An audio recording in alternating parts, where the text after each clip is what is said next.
My name is Dan Miller. I use she or they pronouns.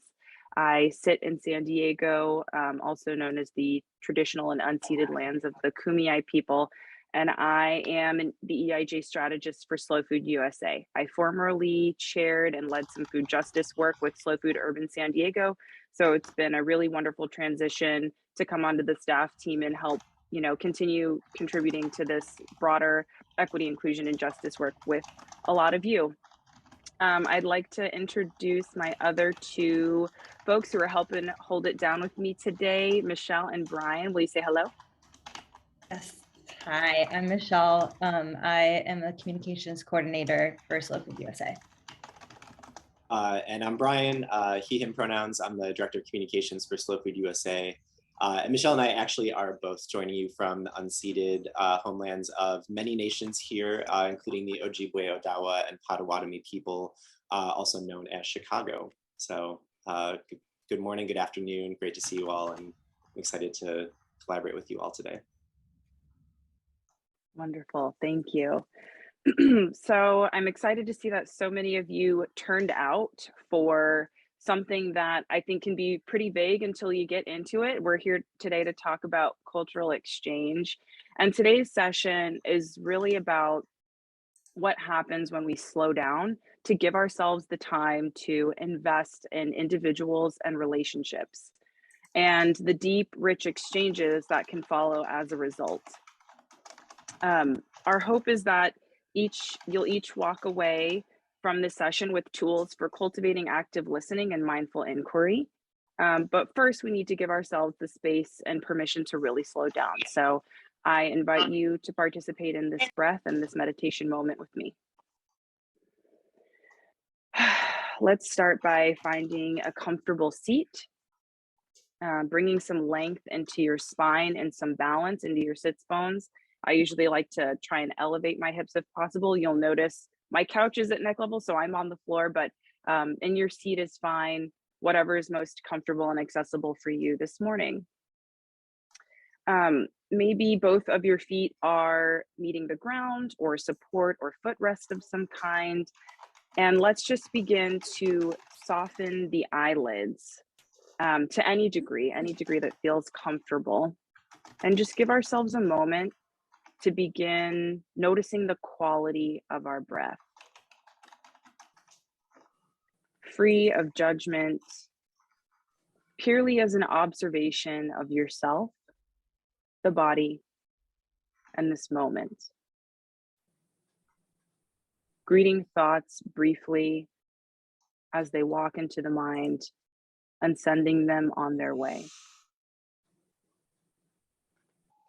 Let our next inhale bring the shoulders slightly forward and up to our ears.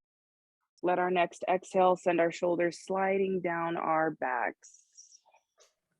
The shoulders may have more space to fall away from the ears now, the crown of the head reaching energetically towards the sky.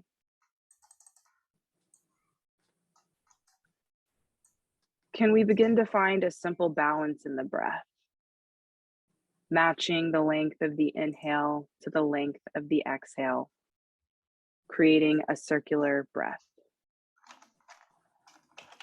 Inhaling energy, exhaling peace. Staying with the cyclical breath, inhaling vitality, exhaling ease. If at any time this practice feels triggering in any way, feel free to bring your attention and awareness away from the breath in the body into something else, perhaps a sound around you, a scent, a sensation. If accessible to you, feel free to seal off the lips and send the breath solely through the nose. Again, keeping that matching length of the inhale and exhale. If breathing through your mouth is what's right for you, let the jaw rest and the tongue fall away from the roof of your mouth as you move through inhale and exhale.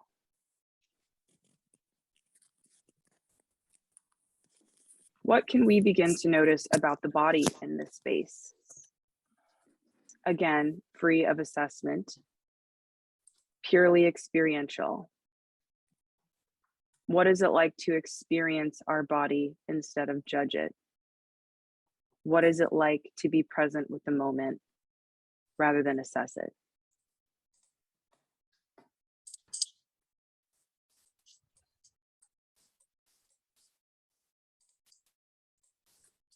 What sensation is sitting in the body right now? What lightness of the mind? What depth of the present moment?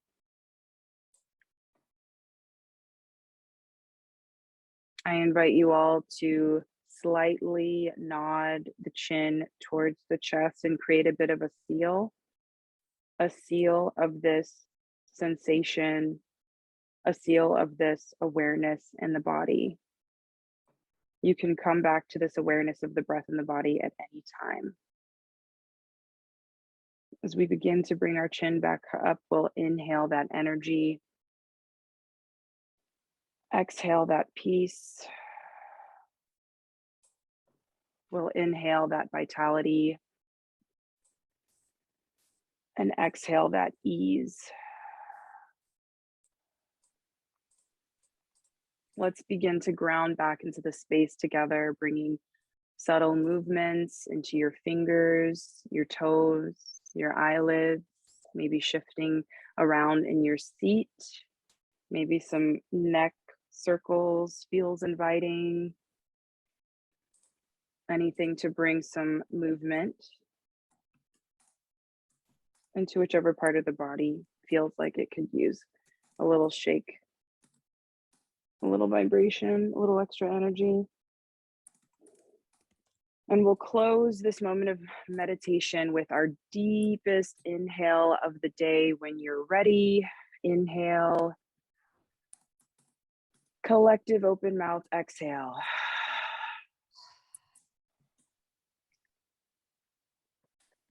Shanti, peace. Thank you. I know I certainly needed that moment. And I hope that it was inviting and restful for the rest of you as well. As I mentioned, today is really about giving you all some tools to strengthen your skills as communicators and as facilitators. So I want to start by kind of breaking down this concept of cultural exchange. What are some elements of cultural exchange? What are some examples? And while I'm orienting us with some of those elements and examples, I'd like you all to drop some associations into the chat. So what comes up for you, or what comes to mind when you hear the term cultural exchange? There are no right or wrong responses. Feel free to even throw some emojis in there if that speaks to you, but what comes to mind when you hear the term cultural exchange? If we can go ahead and pull up our slides, I will hop over into giving some definitions.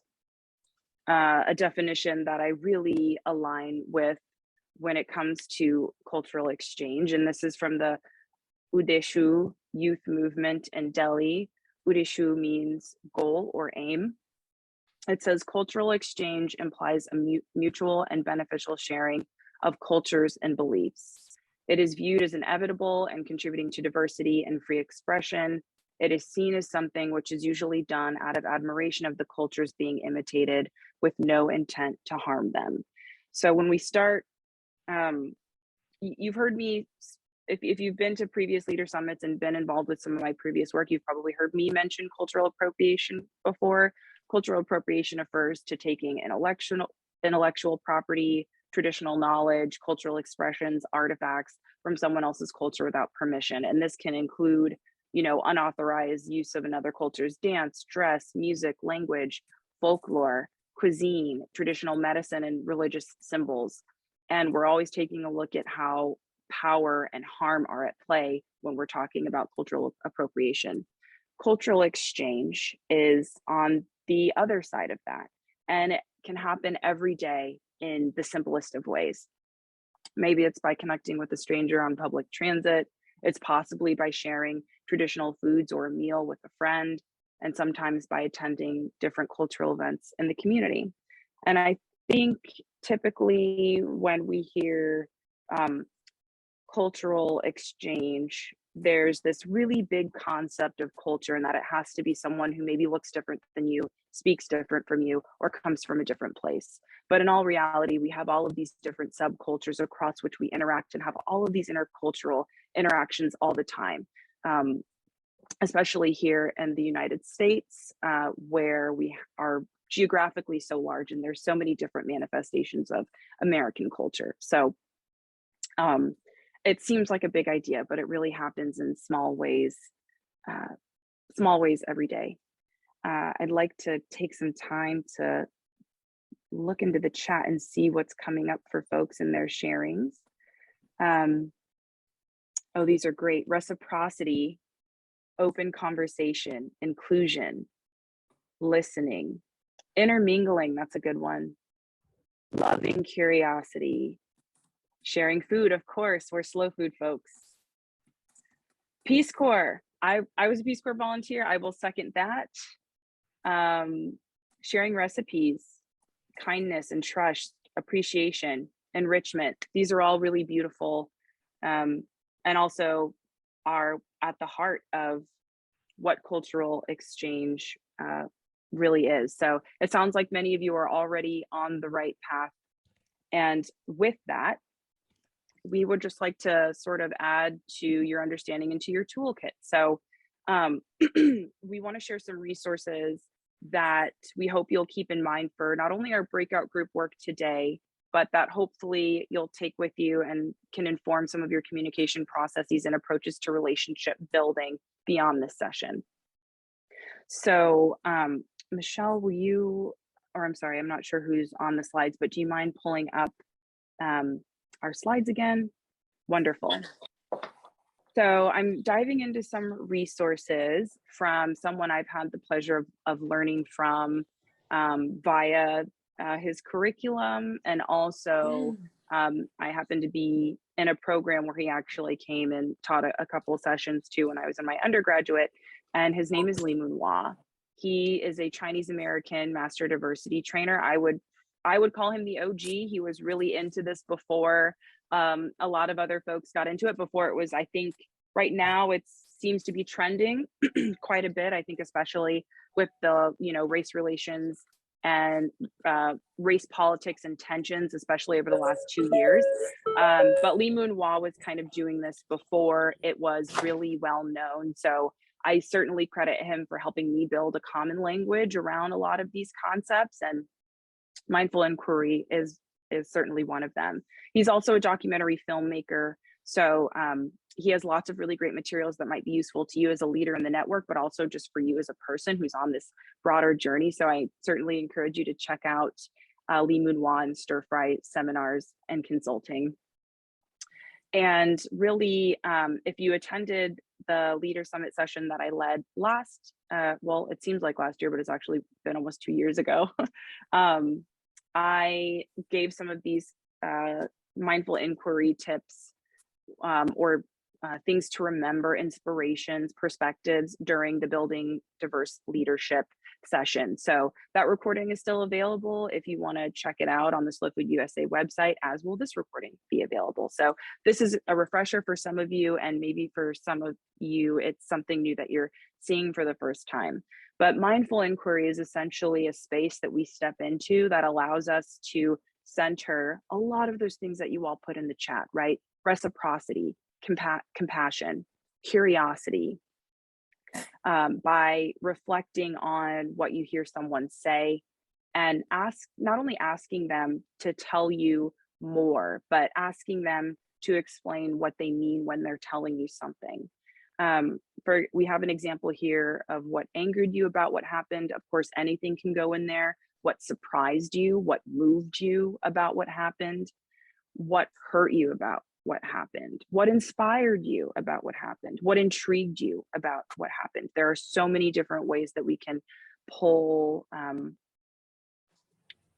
pull, encourage folks to share their experiences with us on a deeper level.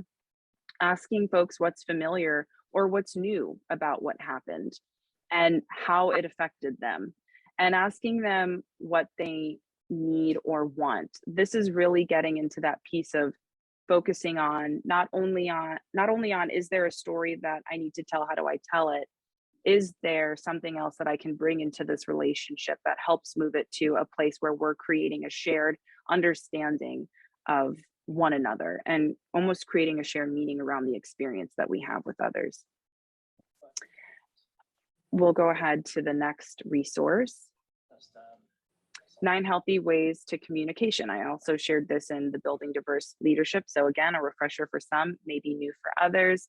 Again, just reflecting back what's being said and doing your best to use their words and not yours. We're actually going to get into some breakout groups where we use some of these ways of healthy communication and some of these tips in an exchange. So you'll get some practice with these techniques and perspectives today.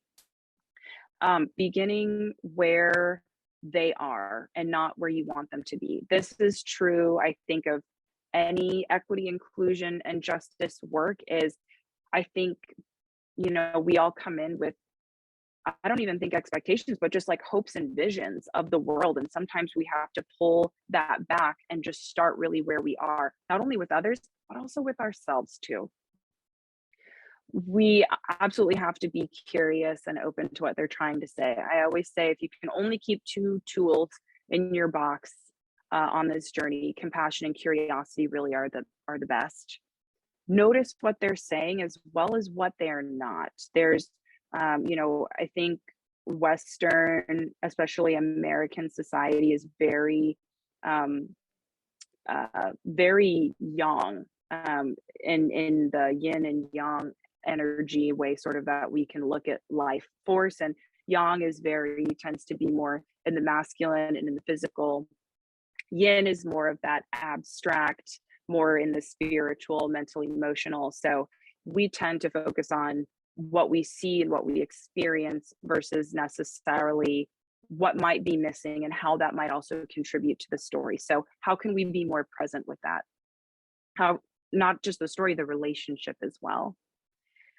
And this kind of ties into the next one, which is emotionally relating to how someone is feeling within a relationship. It's not about inserting yourself and saying, I've experienced this too, or I know exactly what it is that you're going through. It's more of an internal energetic work of empathy, an exercise in empathy and emotional relation. Notice how you're feeling. Be honest and authentic. This work can't happen if we're not able and willing to show up as our authentic selves. Take responsibility for your part in a conflict or misunderstanding. And I'd also like to say in a success or a celebration as well. Try to understand how all of our pasts impact who we are and how those experiences really affect relationships that we have with others. This is a different sort of concept. It's not something I would call new. I think a lot of, especially in yogic practice and tradition, we have ways of looking at this and framing it. But one way I like to put it is macro presence, right? Like, how am I present to my whole experience in my past while also being rooted here in the present moment? Can I find a way to hold space for both and all of those things, especially when I'm trying to build a relationship? And stay with the process and the relationship, not just the solution.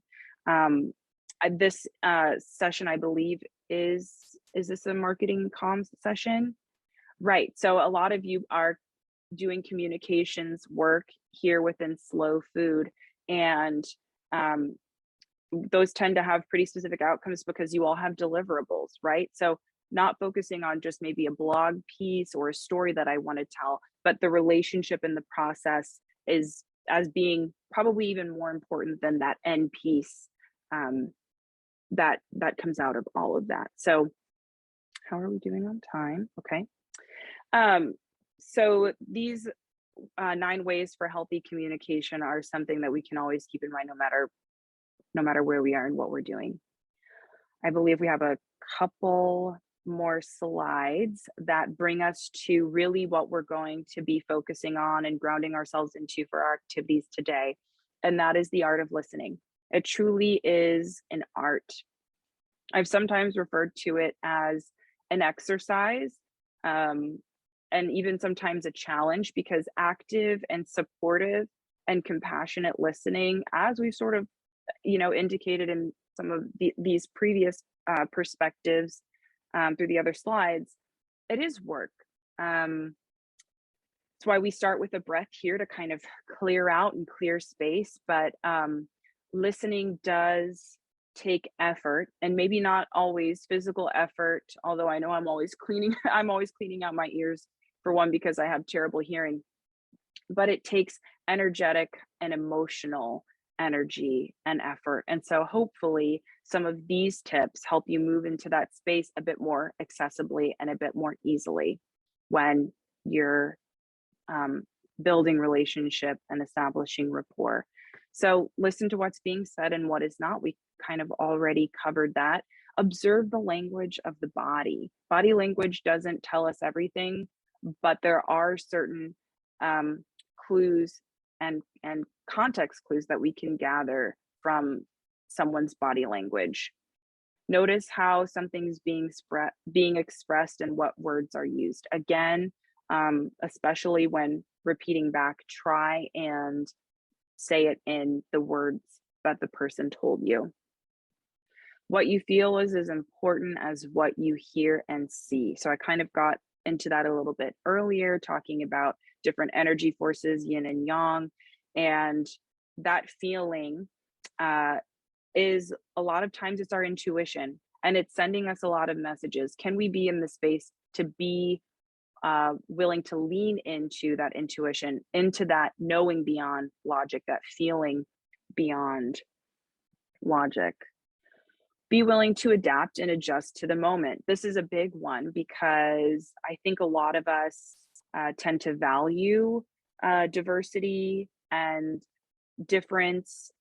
Adapting to diversity and difference is another story. So are we willing and able to recognize maybe when we need to course correct mid conversation? Can we grant ourselves the grace to step back and reassess?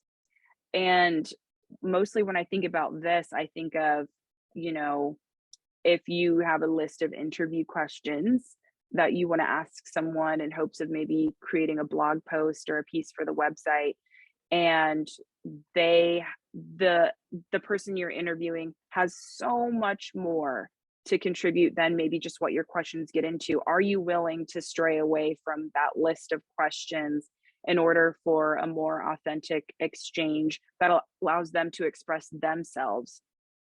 Can we let that happen? Notice how your body and words express your projections. I think sometimes there's the assumption that we have to be objective, or that we have to sort of set aside parts of who we are in order to fully step into EIJ work, or fully step into a place where these exchanges can happen. And that's not necessarily true. Can we just notice what is ours, and what we're trying to hold space for someone else, and keep a bit of a distinction between that? Notice when you are asleep and why. I hope nobody is literally asleep, but this is more maybe not being fully present and checked in. And how can I give myself an opportunity to reconnect to the moment, reconnect to an individual? And keep breathing. That's why we started with a breath. It's very easy when we get into a situation that's uncomfortable or uncertain to slow the breath, mute the breath, let the breath become shallow. Keep breathing, keep that life force energy flowing through you. It allows you to tap in more fully to those emotions and that intuition that ultimately help guide this process. And super important is like allow space for humor and warmth. I think a lot of times this work can be, you know, a little heavy. So feel free to get your Mariah Carey on and shake it off. Um, and also at the same time, sometimes there's a lot of grief when we're really digging in to a lot of these issues. Grief may also become a part of the process. Can we hold space for that and respond to it with compassion? We have a few more here before we get ready to pop out into our breakout groups. We've talked a little bit about compassion. I love this perspective that Lee Moon-Hwa gives us, and it's that compassion is one of the highest forms of being present. So what does it look like to mirror compassion for others as well as ourselves and really hone in on being present? Acknowledge and utilize the wisdom that is in each person. I say this all the time. We have infinite, infinite things to learn from one another. We are our best teachers if we are all willing to be our best students. Accept and validate the truthfulness of each person's perception. This one is a bit complex in that I think it's something as a culture, as a Western American culture, we have a long ways to go. And that's with being able to accept the reality of another that is vastly different than your own. Can I accept that reality? Can I validate it without necessarily feeling like I'm stepping out of who I am or feeling like I need to give up something that I believe in order to do that? Can we begin to come into that space of balance? Notice where someone begins and ends. Notice what is in the middle of the room. So noticing where someone begins and ends is really what is their spark? What is their moment that they step into the conversation and come alive? And can we encourage them to stay in that space?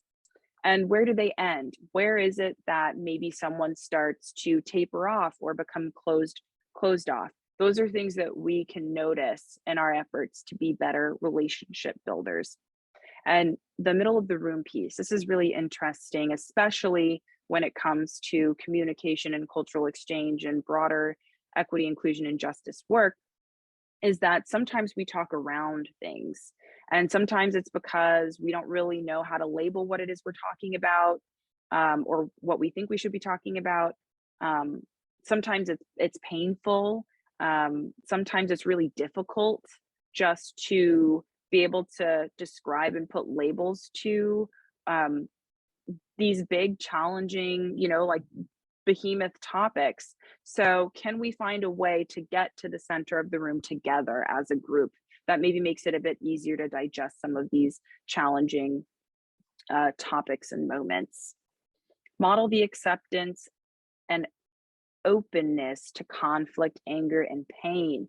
This is a really good one. I think as someone who used to be fairly conflict averse and still is in some ways, conflict is natural. If you're in a group of people, there are social dynamics, there are power dynamics, and conflict will happen. Conflict is not always a bad thing. The real question is, can we respond to conflict in a way that allows us to create a shared understanding, come out on the other side with some difference or change in perspective, and accept it and be comfortable with it as a part of any process, right? And a lot of times conflict is good because it gives us a chance to grapple with others with things that maybe we're already struggling with or unsure how to deal with ourselves. Acknowledge the courage and intimacy of being vulnerable. We really can't do any of this work without a little bit of vulnerability. First, start by just maybe noticing where you're a bit more guarded and where you're a bit more protected, and asking yourself some questions of how can I begin to maybe peel back some of those layers. It's not easy.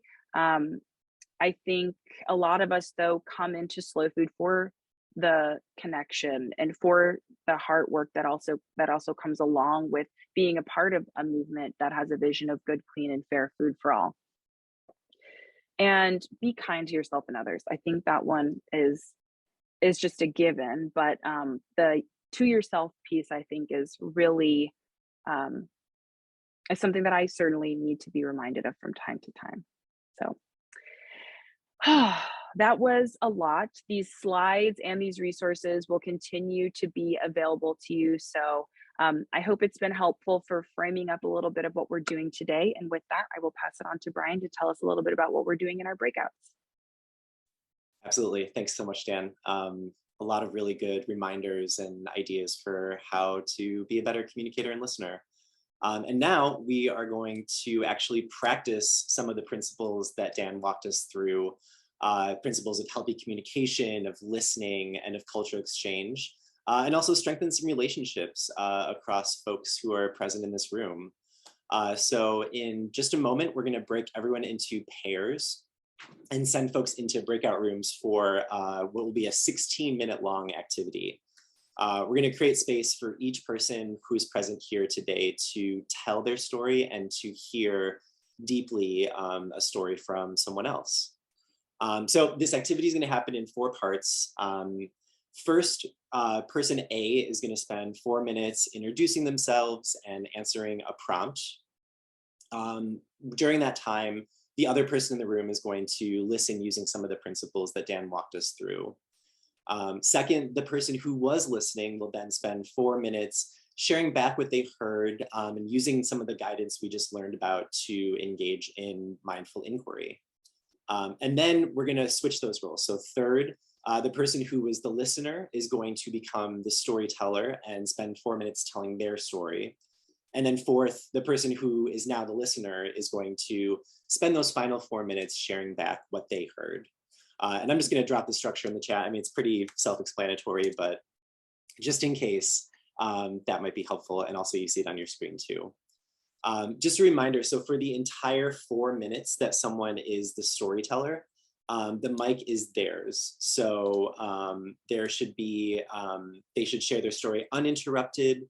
Also, if it doesn't take the whole 4 minutes to share your story, that's okay. That's an opportunity to sit in silence and just be silently present with the other person in the room. Silent presence is also really deeply meaningful and just like seeing and being with another person. So maybe the last minute of your time as a storyteller, that's what it is, and that's totally okay. We will keep track of time, so you don't have to worry about that. And yeah, does anyone have any questions before I send you into your rooms, other than what the prompt is, which you see on your screen? But again, it's a time when I made an impact, when I made a difference somewhere. So that's the prompt, along with a couple of suggestions on how to introduce yourself to the other person. So yeah, anyone have any questions? You can take yourself off mute while I just kind of finalize these breakout rooms. Hi, Brian, I have a question. Yeah. Can you walk me through the experience of sharing back what you heard? Is it a direct reflection? Are you responding to it at all? Great question.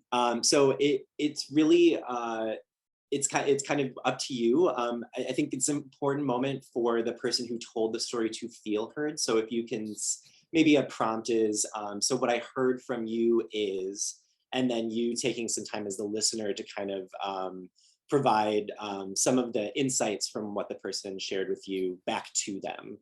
That act of like recognizing that another person like actually heard the words that I said, and it entered them and it became part of what they heard is just deeply meaningful. Thank you. Dan, do you have other feedback or other framing for that? Yeah, I was just going to say, the more we can focus on reflecting back what we heard and being present with their experience, the better. It's not necessarily meant to be a time for us to respond to any of the content or give feedback in particular. Again, it's that exercise in holding space fully for someone else. So as much as we can stay present with the experience of the other person and what we heard from them, the better. Any other questions before I send us all into our breakout rooms?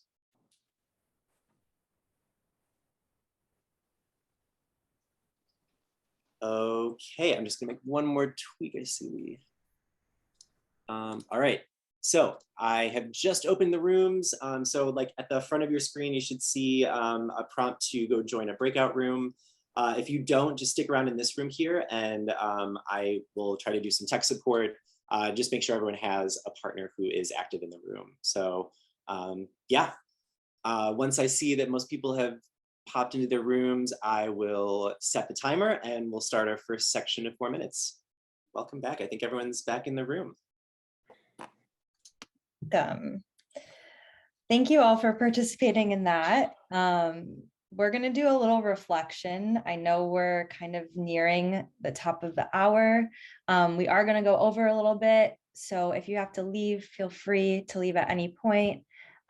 Before I forget, I'm going to put the link to the slide deck that we've been using, and we'll have the resources available and the recording available as well if you do need to leave. So I'm going to put up some prompts in a second, but really the main thing we want to know is just kind of how did that feel? And I welcome you to either unmute yourself if you'd like to speak, or if you want to put some reflections in the chat, I can read those out loud as well. And just a note with this reflection, I think it's good to focus more on, how it felt for you, how it might have felt different, versus sharing back something that you heard and more internalizing what you felt going through that process as both a storyteller and a listener. So feel free, like I said, to put any responses to any of these, or if you have your own reflection that you're not seeing up here, feel free to put that in the chat as well, or go ahead and unmute yourself if you'd like to share.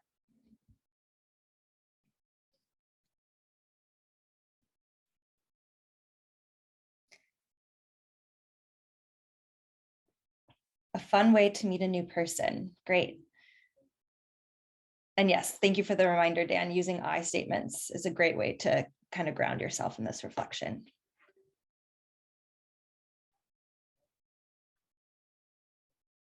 I always love this kind of conversation because it feels equitable and gives people time to express without being interrupted. Yes, very, very true. It felt nervous to share, powerful to listen. Excellent. Yes, this is a hard exercise to talk about yourself for 4 full minutes. It made me realize that this is something I would like to do regularly. That's awesome. Amazing. I had fun and felt very affirmed. So these are all really amazing reflections. Keep them coming. And one note I want to make is just kind of bringing our attention back to what we all are engaged in, which is communicating and storytelling. I think this is an amazing way to build relationships with people, to have cultural exchange in a very authentic way. And we're hoping that you can bring some of these skills that you just practiced into informing your communications, storytelling practices, and relationship practices going forward. Couple more. Lucky to be matched with someone who can understand my accent. We exchanged, so cultural exchange in the making. That's awesome. It was cool to make connections between themes and the stories that I didn't notice during the first listening, but as I shared back, I was able to see threads and themes. Affirming and also deeply interesting to learn details about the experience of another person. Made a connection. Looks like beyond just this session, which is great. I love listening, but not being able to interrupt is frustrating. As a non-native English speaker, sometimes I don't always understand what is being said. Not interrupt means I might miss some things like someone's name or where they're from. So that's a really important thing to keep in mind as we engage in cultural exchange. Great way to build a relationship, felt very heard, weight off my chest. As an introvert, this was hard, but having a safe space was awe-inspiring. Awesome. I'm really, really happy to hear that you all had, it sounds like, a really engaging and meaningful experience. So I want to be mindful of everyone's time and leave a little bit, and you can keep putting those reflections in the chat as they come to you. But I'd like to leave a little space now to kind of open up for any questions that might have come up throughout this session, or any questions you have about cultural exchange, or really anything that we've talked about. Again, feel free to unmute yourself if you'd like, or you can throw some of those questions in the chat, and Dan, myself, and Brian will do our best to answer those for you.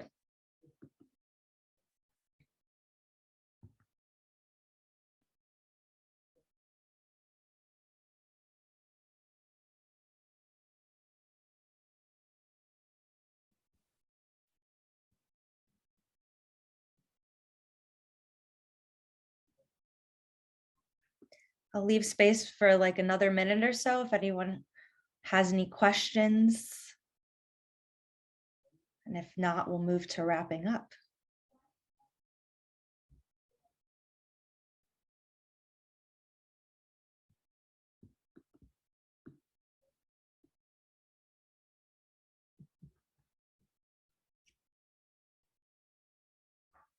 All right, Brian, do you want to take us through our kind of final section? Oh, just 1 second, Michelle. I think we have someone with their hand raised. Shirley, do you have your hand up? I do. Thank you. That was a great, great exercise. I really enjoyed it. But what I wanted to say and ask maybe you, Dan, if sometime in the future, if this type of exercise couldn't become a regular thing in terms of people communicating, because we almost exist on a very small group in our own state, in our own chapter, in our own group. And we can learn so much from each other on so many different levels. And I really enjoyed this session. Thank you so much. Yeah, absolutely. And we hope it does become a regular practice for some of you. It sounds like some of you are already thinking about how to bring this into your community, maybe into your chapter. And if we can support in that in any way, happy to do that. And also, what we've tried to do is give you the tools, the exercise included for you all to integrate however best makes sense for where you are along this broader journey, not just with cultural exchange, but also as we think about how to more wholly center equity, inclusion, and justice in all of our lives. So thank you for that reflection, Shirley. Certainly appreciate it.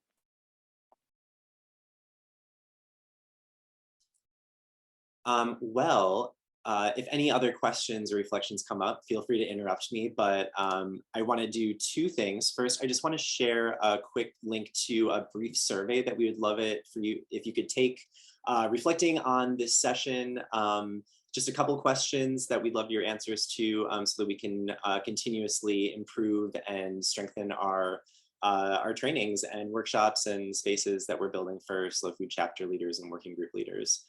So that link is in the chat. And then, I think we really built something beautiful here today as a group of 30 people. But where do we go from here? So this session is actually the culmination of some work that Dan and Michelle and I have been doing for, about maybe 4 months now, around creating a more structured framework for cultural exchange that can be a touch point, a resource, and kind of like a living document for all of us to think differently about how we exchange with folks in our community, how we do storytelling, how we host events, how we form partnerships, and ultimately at the base level, how we're building relationships within and outside of the Slow Food Network. So a couple of things are going to happen from here. Dan and Michelle and I are going to continue to build out this first draft of a framework, which we're then going to share with attendees of this session and many other folks, of course, but we really want to share it with you all since you're here in this moment of refining our practice. So keep an eye out for that. It'll happen at some point in Q1 of this year. And then alongside that, we're also going to have another space to think about how cultural exchange comes into the content that we're creating.